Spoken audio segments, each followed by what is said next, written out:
we're back again. You said something, you said there's a lot of insecurity everywhere. I mean, we know almost every of the 6 sub-region is bedeviled with some sort of insecurity.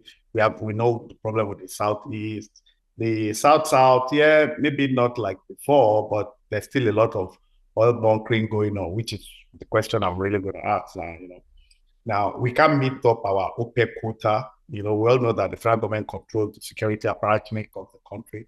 We can't meet all our OPEC quota. Shell is complaining that when they pump from one flow station to the other, maybe just about 50% or 60% of what is pumped gets to the final destination.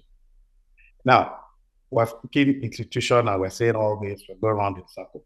Why is it so hard to deal with oil theft? Why is this such a big problem? We're going to go into the state shortly, but I really need you to talk about that. You're from Delta. I know Delta is a major. Let me answer this question with a quote from the former military head of state that is one of the most vilified and most lampooned in our historicity, the late Sani Abacha. He said, if insurgency survives one full day, and he said if insurgency lasts for a month, it was one full day he was talking about. Know that the government has a hand in it. As deep. Because as a military man, he knew that somehow they would be able to crush insurgency. Now, you ask yourself 3 good questions, and I'm going to go through the regions as I attempt an answer to your question. Please go ahead. You have all the time. Why and how is non-state actors, untrained gunmen, why are they able to hold the Northeast by the jugular for over a decade?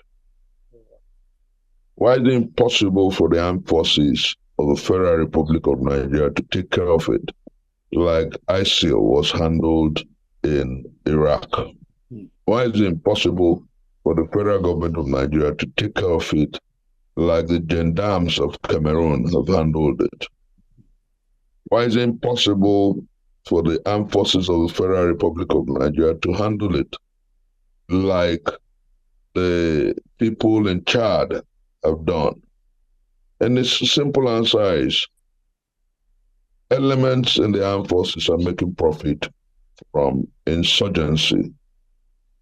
Every year you budget and increase the budget. And every year the terror develops a new phase. And no longer are we hearing so much about Boko Haram. They now have a new name, a nice name, insurgents and terrorists. So nobody is willing to call their name. And that's because there are people in government who are benefiting from the malfeasance, from the larceny that it has become. Then largely down south, you have kidnap for ransom. Don't these people put the monies they get into the banks? Or don't those who pay the ransom withdraw monies from the banks? What has happened to a telecommunication system? What has happened to the ability of state operators to track the movement of funds and track telephones? Whereas when it is an activist that is calling out government, you can track him to a hole and get him out. So why is it impossible for us to find out the process of movement of funds from the man who calls for ransom and the man who pays ransom? Then you go to the Niger Delta. How do you ask yourself the size of even the smallest vessel? A 3,000-tonner vessel is longer than a 2-story building in a full plot.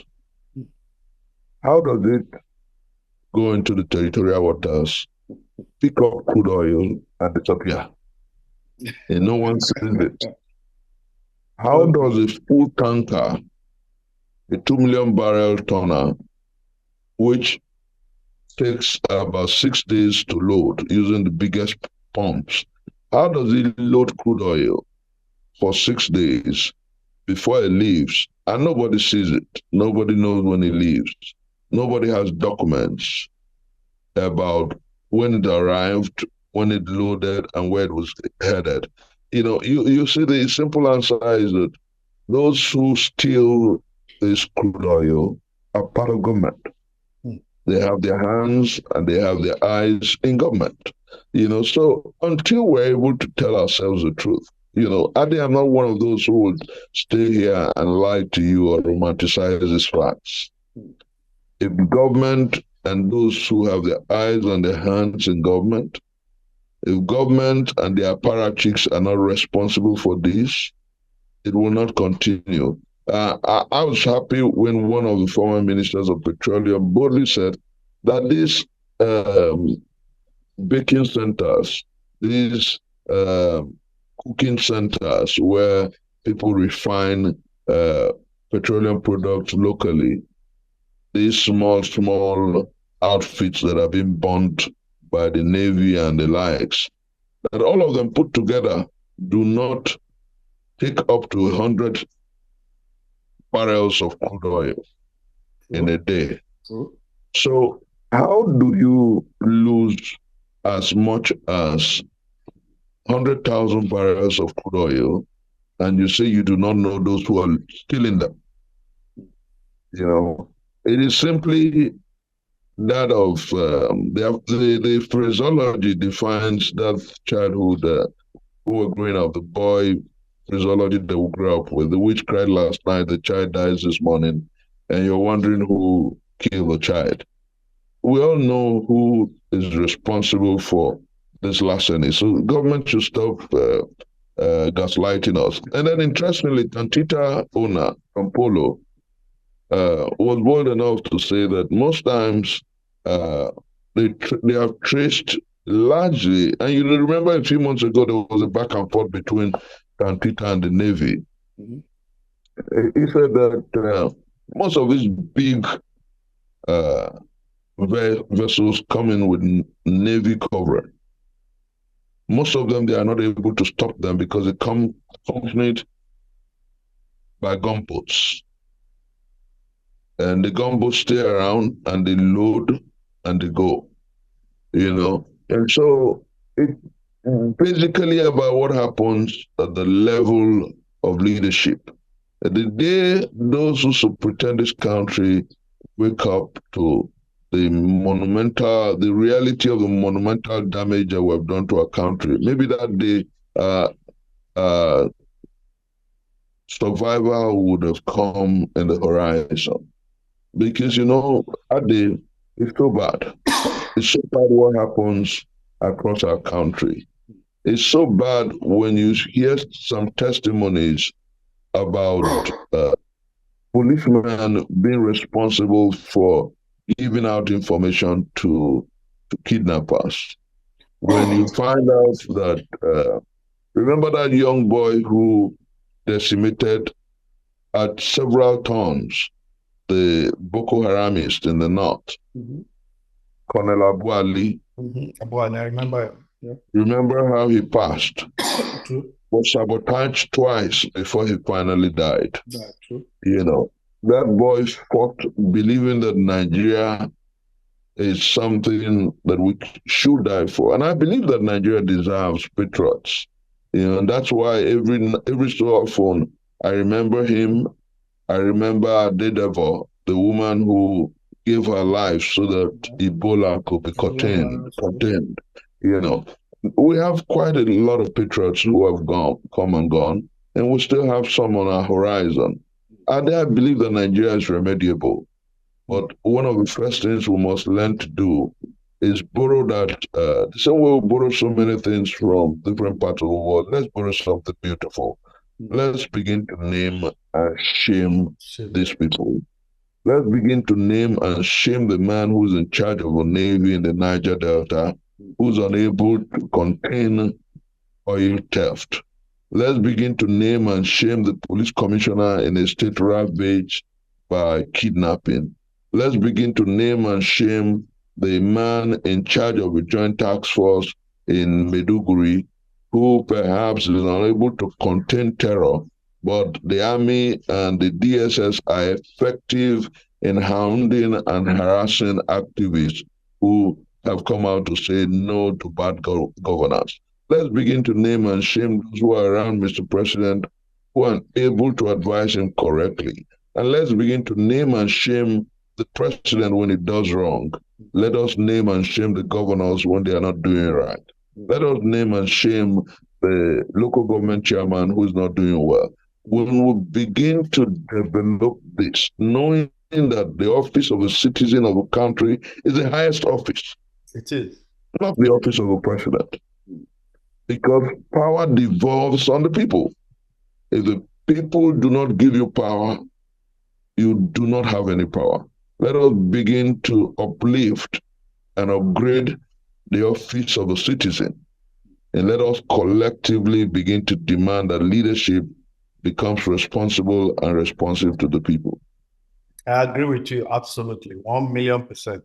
I mean, based on what you've said, based on what we all know, we know why at least they don't want the Dangote refinery to function. You know, Aliko, say whatever you like about him, he has invested a lot in Nigeria and he believes in Nigeria. And I think it's a shame, really, that he doesn't have all the support he needs.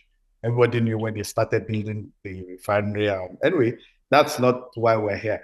Now, let's look at the cost of governance. I want us to look at 6 states, you know, and I want you to pick them one by one. You know, Lagos is 1, Delta, your home state, is 2, Rivers, Kano, Akwa Ibom, and Oyo State. I'm strategic about those 6, and I want you to analyze one by one. And I'm not going to give you any parameters, you know, and I mean, I'm not putting you on the spot. I know you say it the way it is. You know, they must have. I mean, when you were assessing your states that you think have done well, you called Abia. Everybody in Nigeria agrees Abia is working, you know, except you just want to play some very funny trick. You mentioned Oyo, you mentioned Borno, Niger, and Enugu. Enugu, despite all the, you know, the issues surrounding the emergence of the governor, is as surpassed expectation. So He's actually the best performing governor in our country today. The facts are there. Oh wow, okay. So I'll take that because I'm monitoring him too, but I might not be able to say that because I've not finished my research on it. But let's start with Lagos. As of I think about a year or two ago, Lagos State was doing about 57, 60 billion IGR monthly. I know it's gone past that. It's close to 100 billion today. You know, and when you talk about mega cities in Africa, you're talking Cairo, you know, you're talking Durban, Juba, Cape Town, Pretoria, Addis Ababa is there. Now you have to put Addis because Addis has a real metro line system, you know, that is functional, you know, and I want to add Abidjan, Accra to it. I'm talking mega city. And the definition for mega cities, of course, population plays a role and what have you. So starting with Lagos, has Lagos State met the expectation? You know, I mean, we know the same set of people have been living since 1990. You want the truth, Adi? Please go ahead. That's why I asked you. I want the truth, nothing but the truth. It's Atlanta discuss. We go for the jugular always. Lagos State, with so much resources. I don't know when last you visited the country, Adi. You know, I was in Lagos a few weeks ago, and someone who was driving me asked me a question: why haven't you spoken about Lagos? You know, that since Ambode left power, Lagos has gone to sleep. The connecting roads are in a massive state of disrepair. This is not, we're not joking. We're not begging the issues. These are fundamental truths. And the question was, has he used all the monies, or did he use all the monies for election? Did he use all the monies to support his godfather? Lagos State is a state that has gone to sleep. You know, go around the town, you ask yourself, what is His Excellency, the governor of Lagos State, doing with Lagos and the resources in Lagos? I hope he wakes up to the urgency of now, and that's exactly why some of these things that we're talking about is important. We are going to challenge. They've talked about, do you know when the government, several governors of Lagos State started talking about the Fourth Mainland Bridge? Since 2004. 2004 is 20 years ago. Since 2004, we've been told about monies being spent for the design of the Fourth Mainland Bridge. 20 years after, not one stone is up in the name of the Fourth Mainland Bridge. Then you're aware about the red rail, the blue rail, and how effective are they really functional? Are they? We're talking about what should be a mega city. Lagos is apparently the most populous city in Africa. And then you ask yourself, with all the internally generated revenue, the monies from Federation account, and now because Lagos has been categorized as one of the oil producing, where is all these monies and what are they being used for? And then the one that broke my heart lately was when Dangote said that he wasn't given the land on which the refinery was built. He paid. That he actually paid $100 million for that land. And then you know what? On the records of Lagos State, only about $2 million was repatriated to, or $1.3 million to the treasury, to the accounts of the state. Wow. So you ask yourself, what happened to $98.3 million? What did they do with it? Where's the money? You know, Lagos has become a huge theater of larceny. It breaks my heart that the center of excellence have been the center of monumental larceny. And that's where I locate it. It is important for those who superintend Lagos to wake up to the urgency of now. Lagos can do better and must do better. Then the other states across my home state of Delta. Before you go to your state, let me just add, you know, we also have an opinion. On the Lagos issue, our conclusion is that the income generated, the IGR, federal government allocation, and what have you, is not commensurate with what is on ground, you know, which is in essence what you said also. And we made a quick comparison based on the monorail Lagos State is doing and the real, what you call the metro line that they have in Addis Ababa, Ethiopia today. You know, the cost of constructing that monorail is far, I think, triple or quadruple the cost of the metro line in Addis, you know, and they have a real metro line in Addis. No, if you put the figures, yeah. No, Addis, you put the figures, you will run mad. And the Addis also covers a longer stretch, you know, kilometers. So, I mean, and also one more thing, I don't, for a mega city, I don't know any road that's constructed by the Lagos state government that has 4 lanes on one side and 4 lanes on the other side, you know. Those are, infrastructure is one of the attributes of a mega city. I didn't hear you. Yeah. Yeah, exactly. I don't want to put the figures so it doesn't look like I've woken up. So when you look at last week, I think that the governor of Lagos State and his team must rise to the urgency of now. You know, there is nothing absolutely. You know, that road that took them about and they're still working on it. It's taken about 12 years. The road that goes to Semeboda and then to CMS. And you ask yourself, why would every year they're reviewing the contract and they're reviewing it upwards. And then every year the work is snail pace. And then you ask yourself, why is the state and why are people doing this to themselves? I do not think that there is anything for which to score Lagos as excellent. And that is why our challenge is to the governor, Sanwo-Olu, and his team to rise up.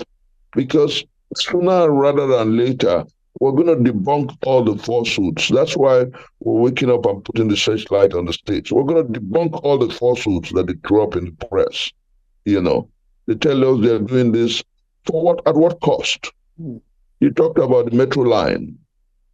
The cost of a shorter Lagos metro line is over 100 times more than the cost of the equivalent in other climes. Okay. And you ask yourself, who's deceiving who?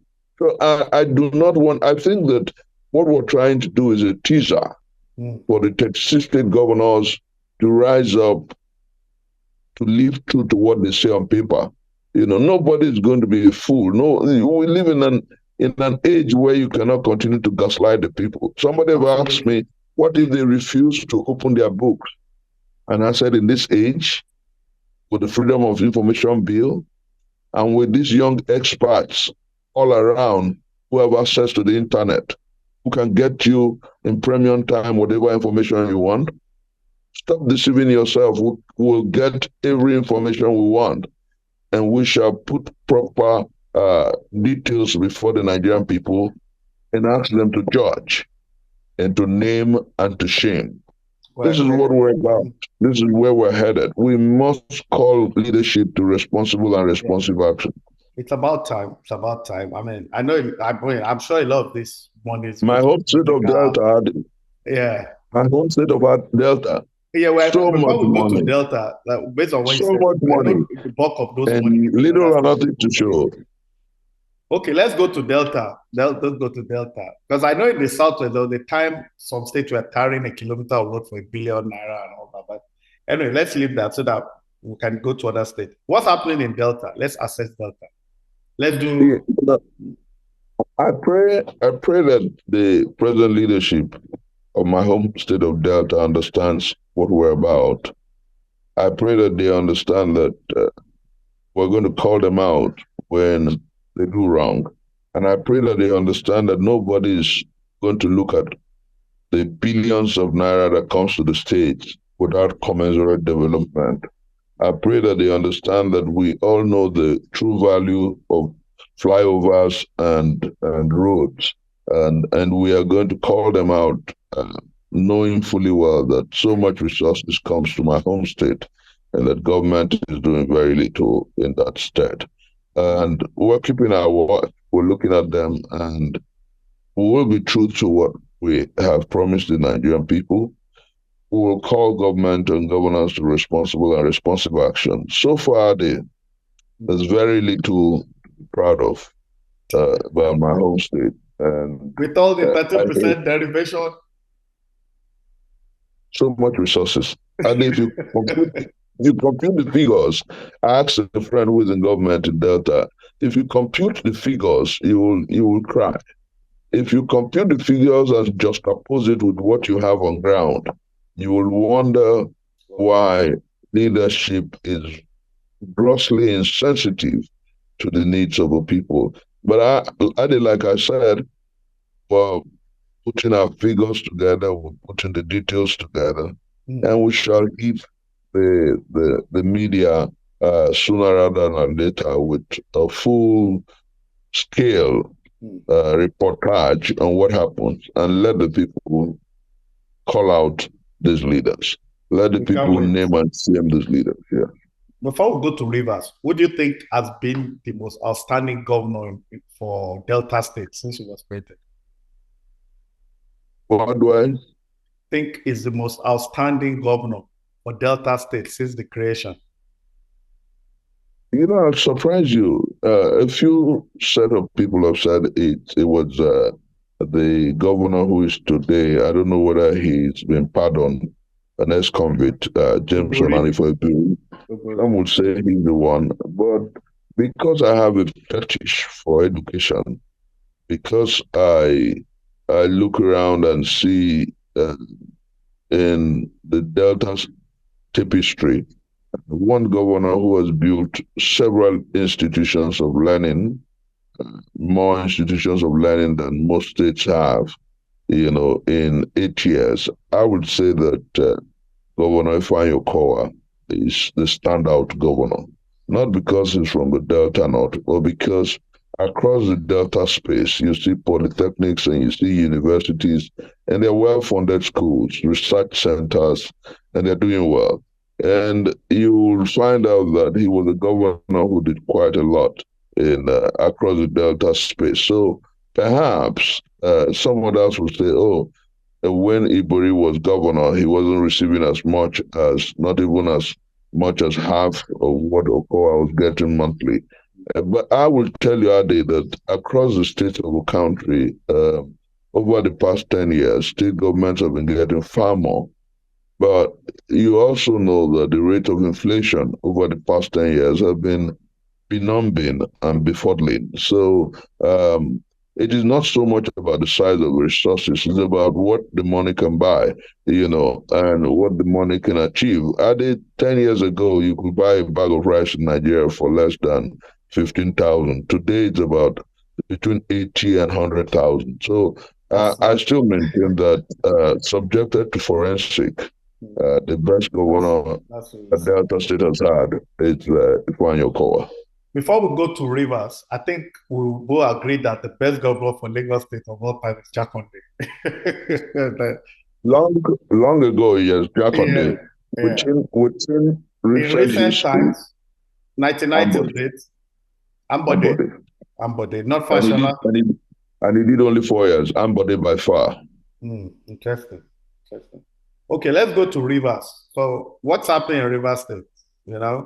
I don't think the income, everything they have made, that accrues to them financially is commensurate also.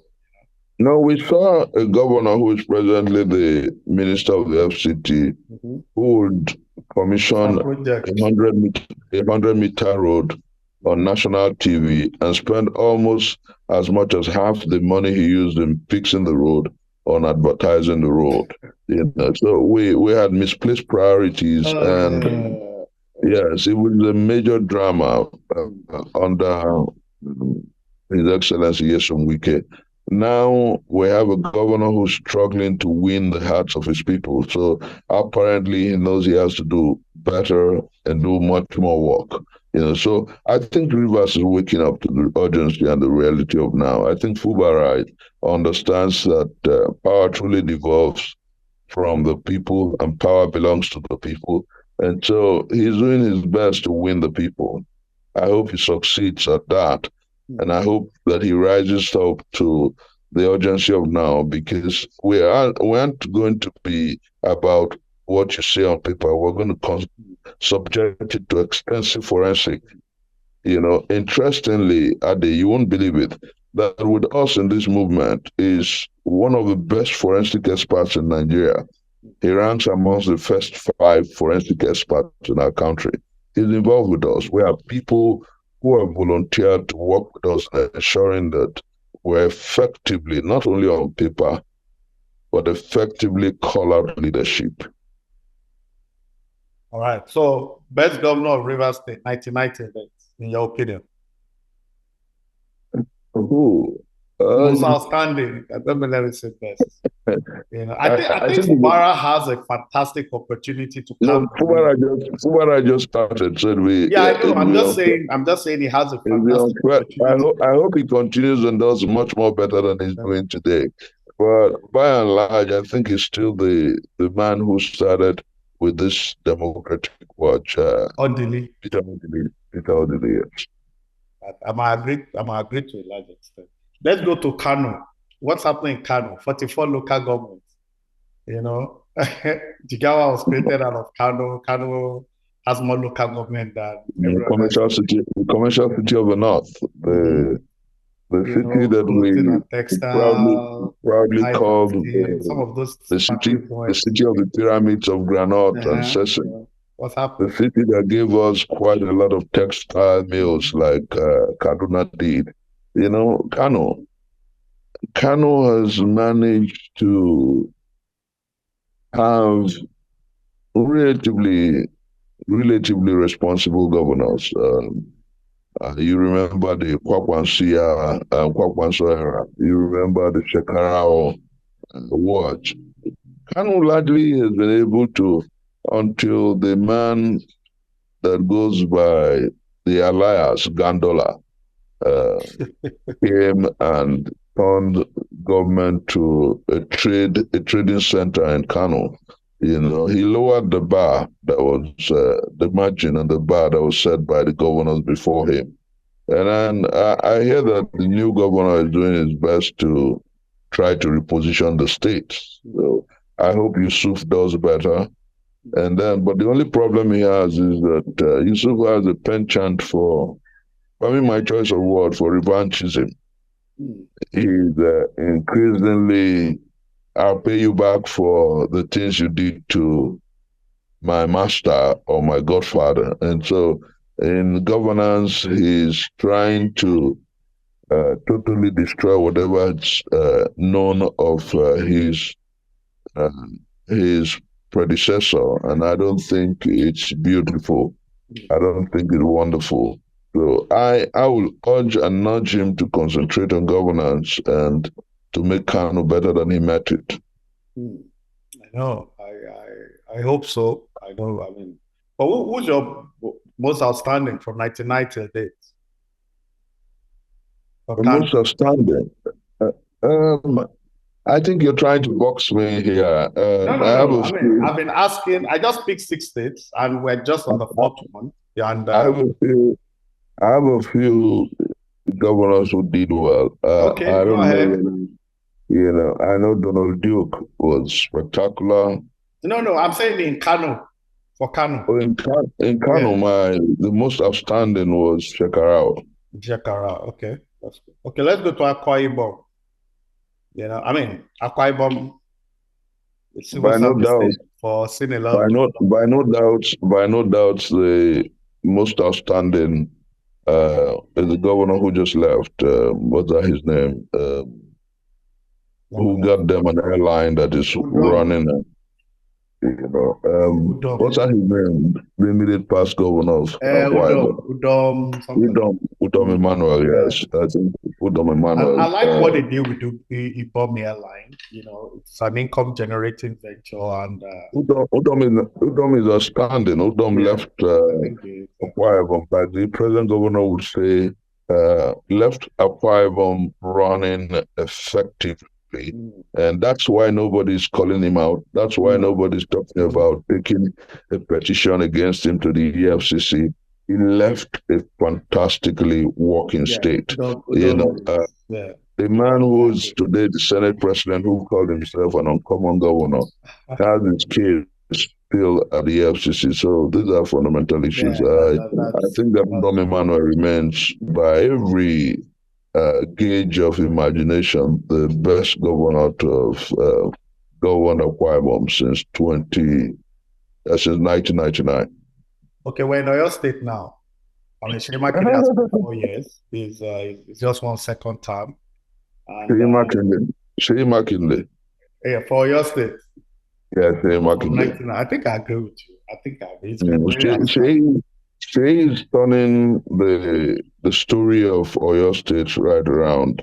I think that before he's done with his this 4 years, the next 3 years, he would have left Oyo far better than he met it.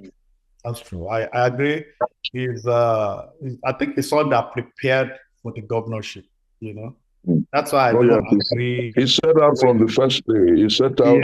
He hit the ground running, and he's doing profound. Yeah, that's how this Tinubu, all this Buhari, people that were like Buhari was a perennial presidential aspirant. So one will expect that, having ruled as a military ruler, contested 3-4 times before he became president, he should kick the ground running also. They hit the ground running like my brother and friend Peter Mba, and I think that Peter Mba is running at a supersonic pace, and I hope that he continues. I'm surprised, really, And holds true. So from 1999 till date, top 3 most outstanding nationwide. From 1999 said, the orderly Duke said till date, your top 3 governors. I don't want us to talk about the NPN, UPN days. I'm just saying Fourth Republic, 99 till date, all over Nigeria, top 3. In no order. And tell me why you pick each of them. Start from number 3, 3rd, 2nd, and 1st. Let's start from the 3rd. In no order, I would say. Okay, no order, no problem. Donald Duke. Donald Duke turned Cross River State to a clean state. This is best in trying to make it the hub of tourism. And you still have, when you're one of the top tourist sites in Nigeria today is the Obudukat Ranch. Woke up the ability and the tendencies of people for industry, and then challenge the people to work hard. And Cross River State is running. today, not necessarily because you have had very spectacular governors after him, but because he laid a fundamental benchmark for progress. Then Shekara was the teacher in Kano, almost like I think it was Shane Bakide that broke the jinx in Oyo State, never having a governor do 2 terms. I think he was the one who broke the jinx, in Oyo State. So. Shekara also broke that jinx, He did so well that, they would say in football of JJ Okocha, he did so well, they asked him to do a second term. He repositioned the schools. He was about road construction and tried to get the people back to the farms. So Shekara is amongst my top 3. And then who again should ironically, I would say, and this will marvel you, I would say that one of the governors who had done fantastic and still remains very remarkable for me is Ambode. Ambode, I saw a man who came to governance with a purpose. I knew an Alimasho that had about 18, permit my choice of word, Paco wooden bridges in Alimosho alone. And I knew that in 4 years, he was able to turn all those bridges concrete and beautiful bridges. I know what he did around the international airport window. I'm sure you visited since. You've seen that window. I know what he did along the Lekki axis and Ekpe. And I also know what he did around the local airport, Ikeja window. I know what he did with Oshodi. His legacies are profound. You can see them everywhere in Lagos State. So I think that Ambode will rank amongst my top 3. And then, interestingly, for those who are just coming, I'm watching Peter Mba. I'm watching Governor Alex Oti. I'm watching Sheyi Makinde. I'm watching Babagana Zulu. I'm believing that the man in Kaduna who seems to understand what he wants to do with the state, Basani, I'm believing that he will do well. I'm also believing that Yusuf, the governor of Kano State, I'm believing that he will do well. And lastly, I hope and I pray. What about your friend in Niger? Yes, the young man is profound. The young man understands what he wants to do with leadership. So I'm believing and praying that he does well. And Ade, let me say this, that in one of my discussions with the candidate of the PDP in Edo State, he told me that... I'm going to ask you about that. That's going to be your last question.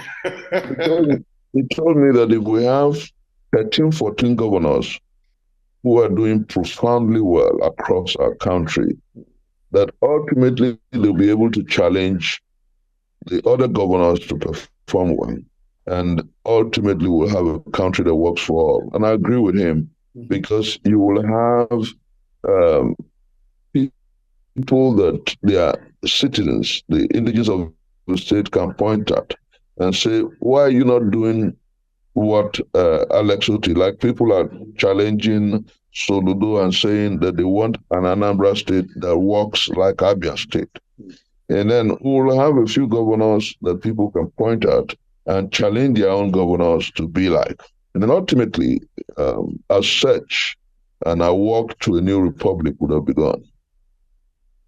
Okay, I have 3 more questions for you before we go, but this was never a question I was going to ask you. So it just came into my head when we were talking about all those governors here. Who has been the letdown? Who are the letdowns? People you say they were high expectation and they really bungled it. Who has let you down? Okay, you know what I'm saying? Who are the governors? Well, I didn't expect it. I didn't expect so much of Hope Uzodinma for Imo State. I didn't expect so much, So so it's I'm not not a surprised. letdown. I'm not surprised. Who would like to? Sholudo. Who would like to? No, Soludo is good on paper. I think that it's good on paper. I Oh, think goodness. he's one of the. I think he's one of the major letdowns. Yeah, I think Sholudo is a total letdown. You know, then who again? I don't want to. I don't want to do. I want to dwell on the fact that we're going to challenge those who are empowered. Don't worry. When we get to that bridge, we'll cross it. Do you think we have too many states? Do you think the states are too many? Because, remember 13 or 14, we had Northern Protectorate, Southern Protectorate, Colony of Lagos, till we moved to 12 states, I mean, there was a time we had Southwest, North, and Eastern region and all that. We moved to 12. The time we had 30, then subsequently 36. Most in all this creation, from independence, most of the state creation, region creation, and all that were all done by the military.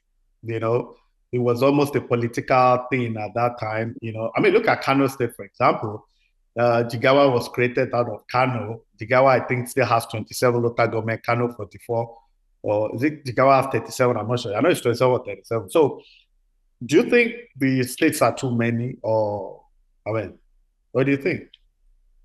No, I don't think the states are too many. Do you think we need more states then? I think that the structure of federalism is a major problem with our country. Do you think we need more states? If it will give a sense of justice and equity, why not?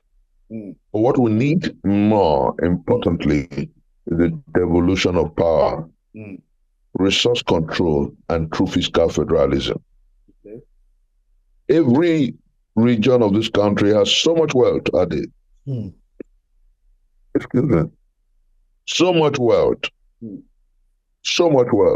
that every region of this country can provide and fend for itself. The reason our system is dysfunctional is because the federal government, which is at best a unitary system, we run a unitary system.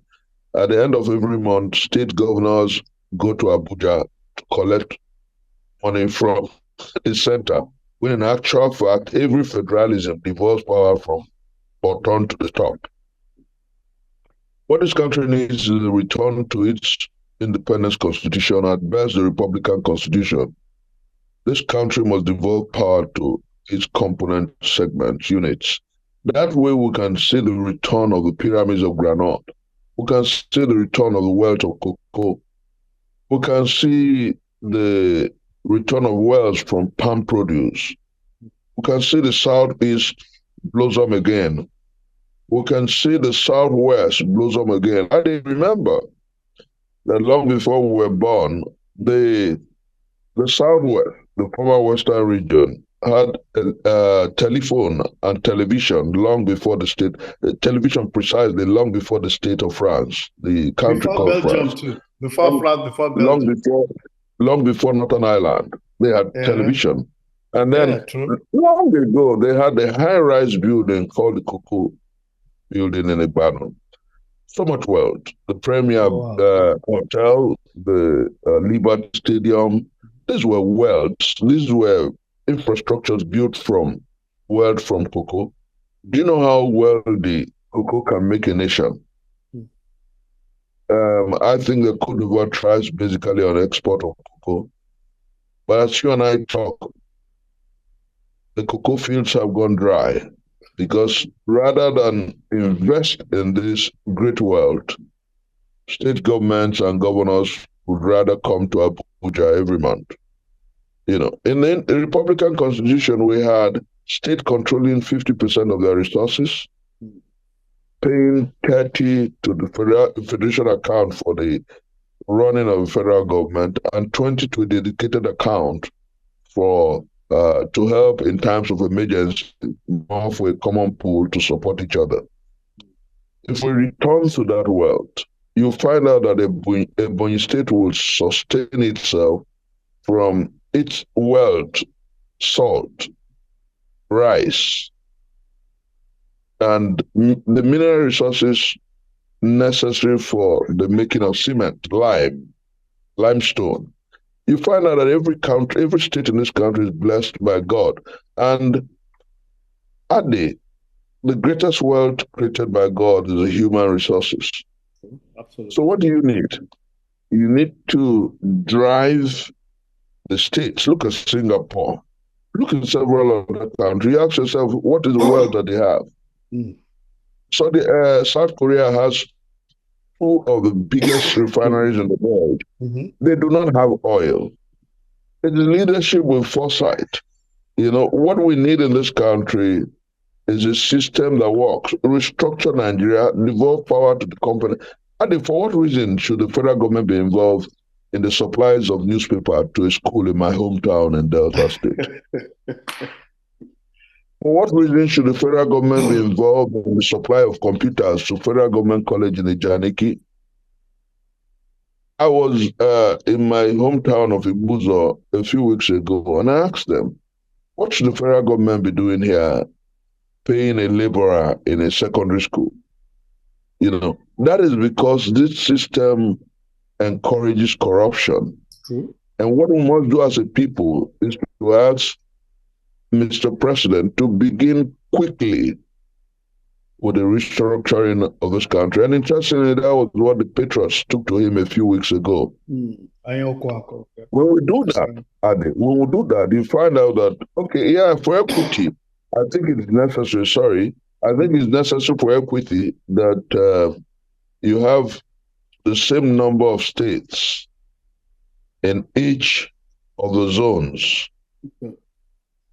Like you have 7 states in the Northwest, you have 7 states in the Southwest, you have 7 states in the South-South, you have 7 states in the Southeast, and 7 states in the Northeast and the North Central. It is important for equity.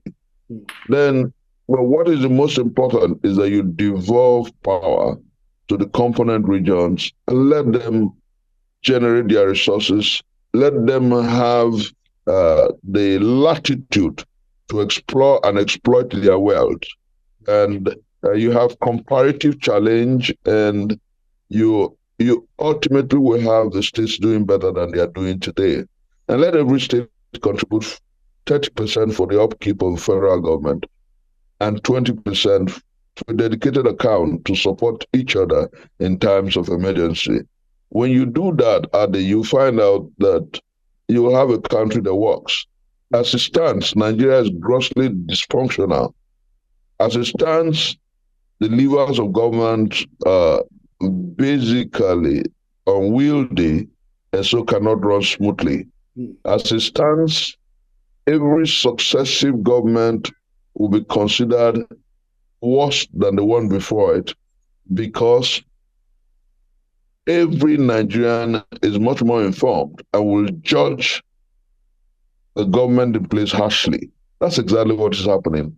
So the only way that Bola Ahmed Tinubu can end up in history as having done better than Muhammad Buhari is for him to restructure Nigeria and devolve power to the component sections.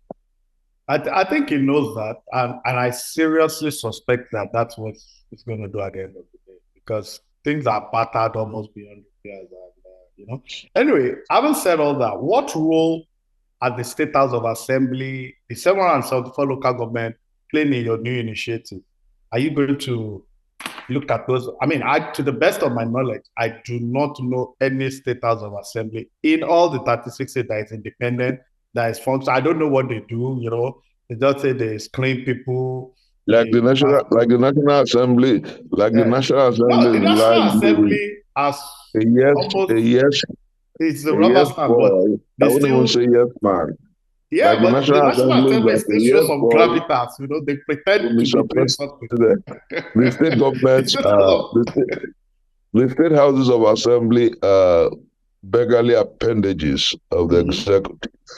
Every state government, every state house of assembly does the biddings of the governor. That's the tragedy of our nation. But like I said, when we devolve power, you find out that the man in the local government understands that the resources that comes from the state is first at the doorstep of the local government chairman and the state governor, and the alibi where every so often they are challenged, they blame Abuja, will disappear, and people will hold them by the jugular when they fail.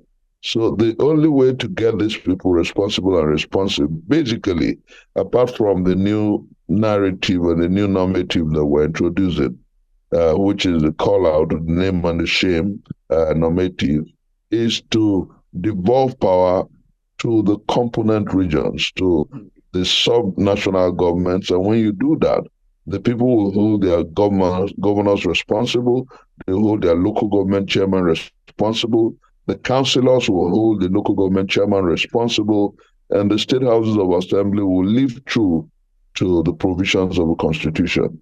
That's the only thing we can do. Fantastic. Okay, final question. Are you still a member of the Labour Party? Yes, I am. Yeah, okay. So I know I'm not just a member. I'm not just a member. I'm a member of the Labour Party Transitional Council. I am not just a member.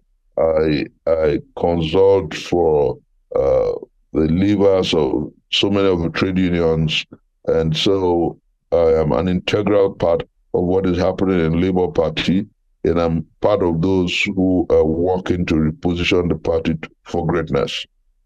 Okay, fantastic. Okay, you have not hidden the fact that in Edo State you are supporting Asue Ighodalo, who of course is the PDP gubernatorial candidate. Why so? My movement is country first, Ade. Interestingly, not party first. And interestingly, I see what is happening around the world. I have seen Labour supporting conservatives in America, in the United Kingdom. Absolutely. And I've seen Republicans coming out to the DNC at the Democratic National Convention. You feel vindicated by that. I've seen people who are saying clearly that it should be country first, not party first. And Ade, without an ounce of equivocation, everyone who truly wants the best for Edo State knows that the best candidate of the three leading candidates is Asue Ighodalo, without an ounce of equivocation, except that the person have chosen to lie to his soul and his conscience. And if you ask me, as the leader of the Country First movement, what do you want for Edo? I want for Edo a state that works like Enugu State is working today, like Abia State is working today, like the governor of Niger State is pushing. And these people are not, only one of them, one of the names I've called is of the Labour Party. So increasingly what is important for us is to get the best man for the job.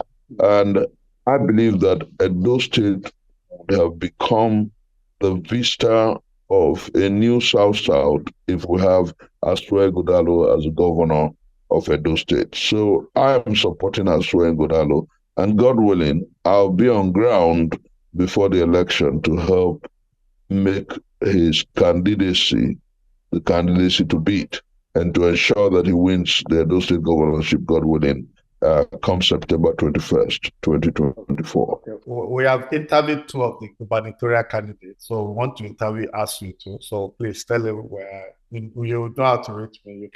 We've been trying to reach him. So I'll do the best. I'll do the best to get him to talk with you because because Atlanta this course is strategic. Okay. Edo State has quite a lot of diaspora. We've done two already. We're hoping we'll do maybe one or two more before the election. Okay, amazing. Final question. You know, we've done very well. You know, final question. Will Labour this is a stretch. This is a stretch. This is I know it's the final one. Don't worry. Yeah, you're a busy man. You know, so when I have you, I have you. You know, I make the best of it. Will Labour Party be amenable to partnership mergers come 2027, PDP, Labour, or, you know, what do you think? In politics, you never say never. Never say never. I think that the possibility of a merger before 2027 is very high because every statesman looks for an opportunity to fix his country and he opens his doors to other statesmen. I believe that as time goes on, we'll reach out to every true organization of true progressives, not pseudo progressives. Look out to handshake with those who truly care about our country. And going forward, the challenge would be for a Nigeria that works for all. And I believe that Labour Party would very possibly walk into a merger with parties that truly want a Nigeria that works for all. So in that merger, will Peter Obi be the presidential candidate or the running mate?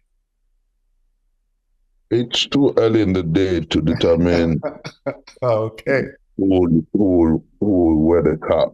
Okay. It is too early in the day. The events that precedes the merger will determine what happens. Professor Nwakubia, thank you so much for your time. Thank you for always honoring our call. You've said it all. There has to be devolution of power. Too much power is concentrated in the center.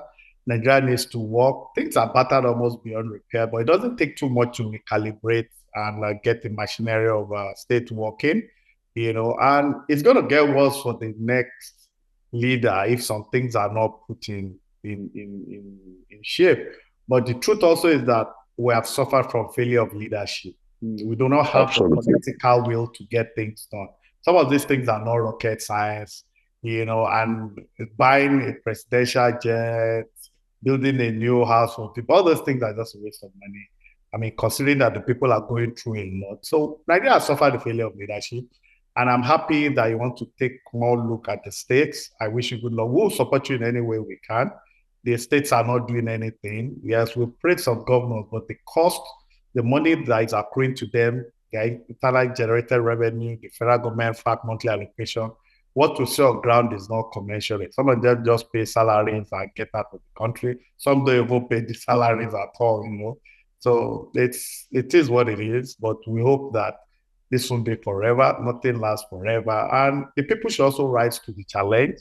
The office of the citizen is more important than any other office.